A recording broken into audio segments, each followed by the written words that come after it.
পরম করুণাময় মহান আল্লাহর নামে শুরু করছি। অনারেবল ভিউয়ার্স, আসসালামু আলাইকুম। বিশ্বের যে প্রান্ত থেকে আমার বাংলা কোরআন পাঠ অনুষ্ঠানটি দেখছেন, ডিজিটাল বায়োকেমিক মেডিকেল সায়েন্স হসপিটালের পক্ষ থেকে ডক্টরস টক টিভি চ্যানেলের সকল দর্শক শ্রোতাদেরকে জানাচ্ছি আন্তরিক অভিনন্দন। আজ আমি পাঠ করব সূরা ইব্রাহিম, আয়াত 41 থেকে 46 পর্যন্ত।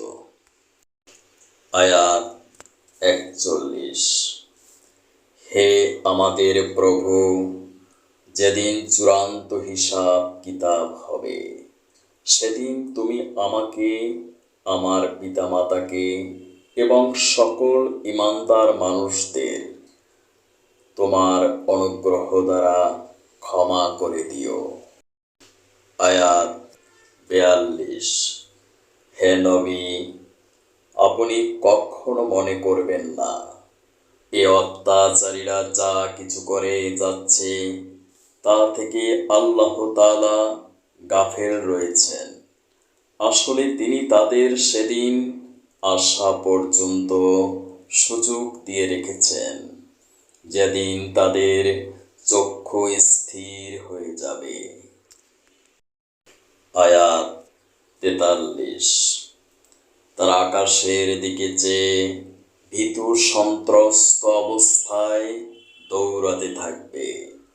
তাদের নিজেদের প্রতি নিজেদের কোনো দৃষ্টি থাকবে না। ভয়ে তাদের অন্তর বিকল হয়ে যাবে। আয়াত 44। হে নবী, আপনি মানুষদের একটি ভয়াবহ দিনের শাস্তি আসা থেকে সাবধান করে দিন। এমন দিন সত্যি যখন এসে উপস্থিত হবে, তখন এই অত্যাচারীরা বলবে, হে আমাদের প্রভু, আমাদের তুমি কিছুটা সময়ের জন্য সুযোগ দাও। এবার আমরা তোমার ডাকে সাড়া দেব এবং আমরা তোমার রাসূলদের অনুসরণ করব। জবাবে বলা হবে, তোমরা কি সেসব লোক যারা ইতিপূর্বে শপথ করে নিজেদের মধ্যে বলাবলি করতে, তোমাদের এই জীবনের কোনোই ক্ষয় নেই। আয়াত 45।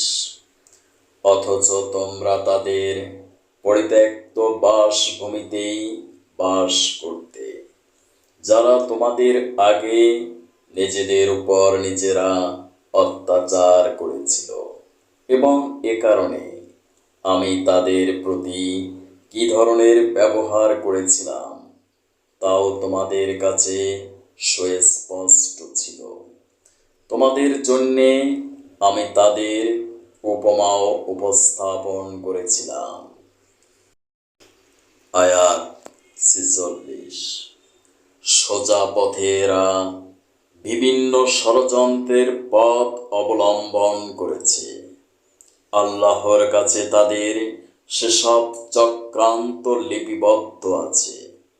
যদিও তাদের সে চক্রান্ত দেখে মনে হচ্ছিল তারা বুঝি পাহাড় টলিয়ে দিতে পারবে।